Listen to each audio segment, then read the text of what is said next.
Are you concerned about your CQC assessment and especially the cyber element of that assessment?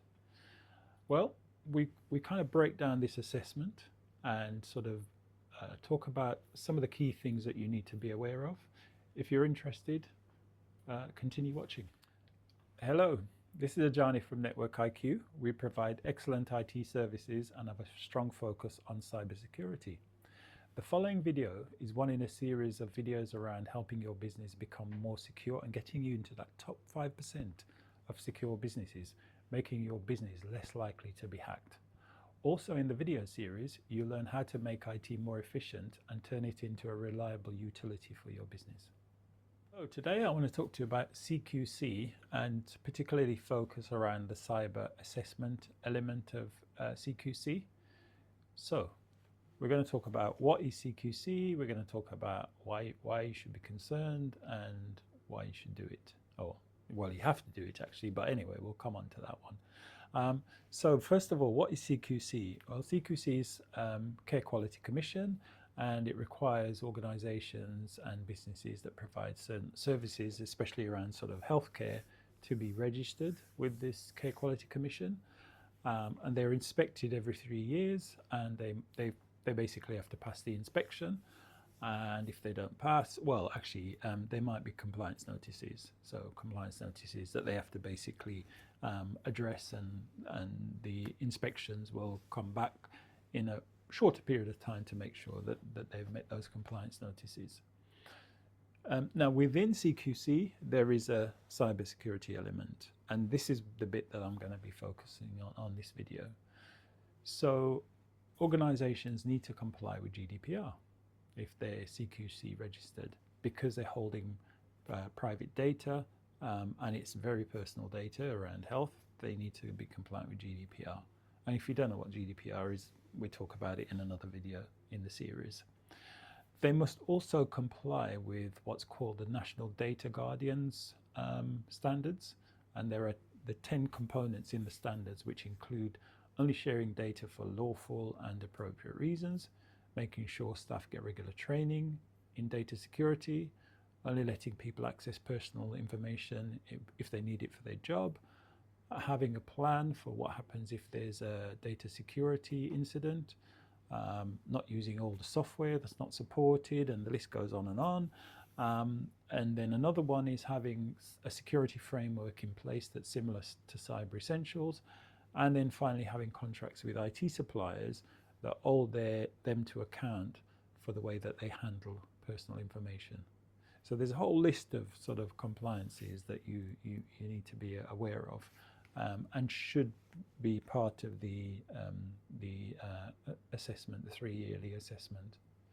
So why should you be concerned about it? Well, if you're not compliant, then you lose your contracts that you have with the healthcare authorities. Also, you could be given compliance notices, which could be quite disruptive to your business or your organization, because all of a sudden you kind of have to change focus and you have to address these compliance issues literally immediately before the next visit. Also, it could cause reputational damage to your business, because if you're not compliant, you're going to lose contracts, people are going to lose confidence in you, etc., etc.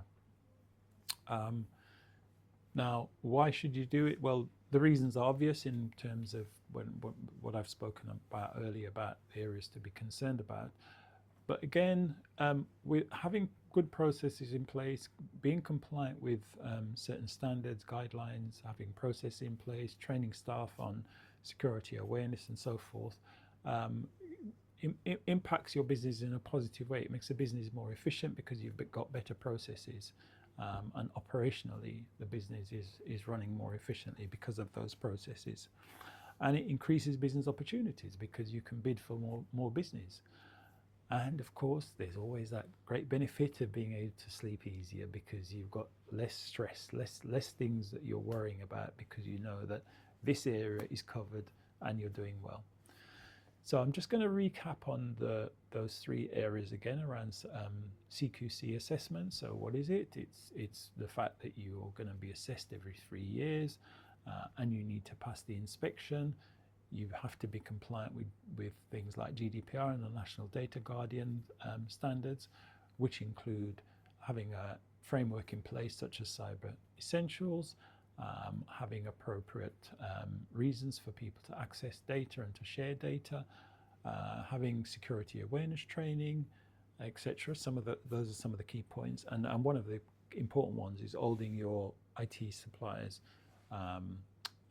to account in terms of how they handle personal data. Why should you be concerned? Because if you don't pass CQC, you're going to lose contracts. Okay, that's kind of the number one reason, and it could cause reputational damage to your business. And you know, if you're compliant, your business is actually more efficient, and you can sleep easier because you've got less concern, less worries about failing CQC. So what's next? Well, you can fill in a 2-minute questionnaire. We've got a great 2-minute questionnaire where you fill it in and you see where you are on this journey and what you need to do that you don't, or you're not already doing. We've got links to useful resources, so if you want to just educate yourself a little bit more and get a better understanding of this. And of course, you can always get in touch and start a conversation with us, and we can help you on that journey.